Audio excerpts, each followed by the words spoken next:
Rudraksh as a seed, this tree mainly grows at certain altitude. Somewhere between 6,500 to 12,000 altitude is where Rudraksh grows in the Himalayan region. And it has very unique vibrations.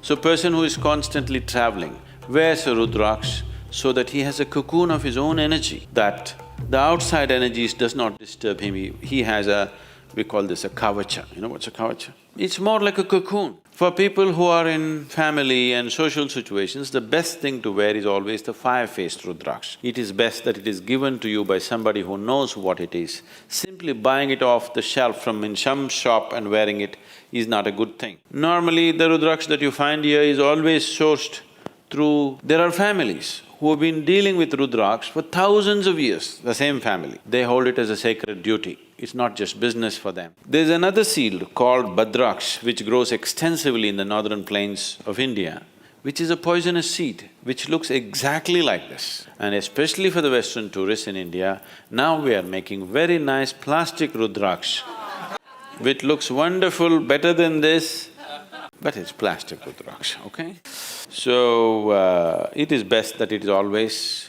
taken through a known source, otherwise all kinds of things will come. This new age type of people, they're all wearing metal rings on their thumb. See, if you put a metal ring on your thumb, you will inevitably draw certain negative forces towards you. It does not mean you will be necessarily possessed, but you will trip and fall for nothing, all kinds of things will happen, everything goes wrong. Simple thing. I don't know if you've met people or you have been one of them at some time, where when things start going wrong, they go wrong in a series, serial trippings, not one or two, simply it keeps happening.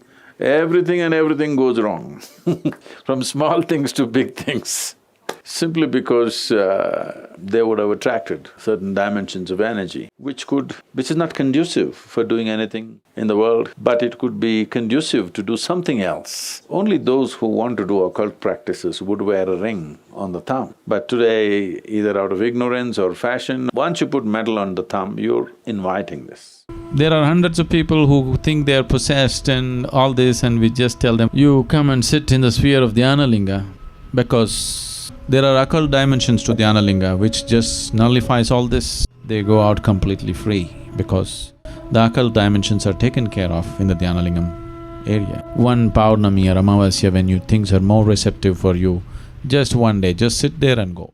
If you're in touch with Devi, either in the form of yantra or in whichever way, the yantra is in your hands or it's in your heart, it's up to you.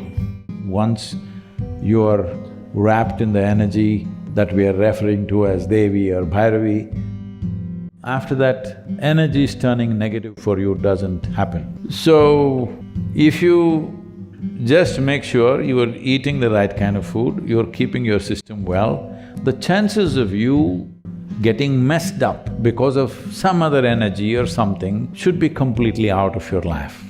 That Devi will take care. If you're truly meditative, don't even bother about occult. Such things will have no influence on a person who's truly meditative.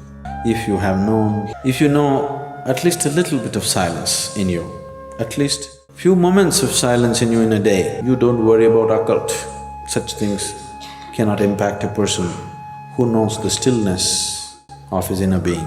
Someone said, man is ill only because he doesn't know how to be still. It's perfectly correct, it's perfectly right. All the illnesses have happened because they don't know how to be still, especially those which affect your mind, especially those which happen because of other influences. These things are possible only because there is no stillness. So right now with the process of meditation, you are bringing that stillness into your life. If you're still, you will not be ill. Above all, keeping yourself. The more mentally, emotionally distracted and unfocused you are, the more you're susceptible to these forces. If you are in a certain level of focus and determination, you will see these things may just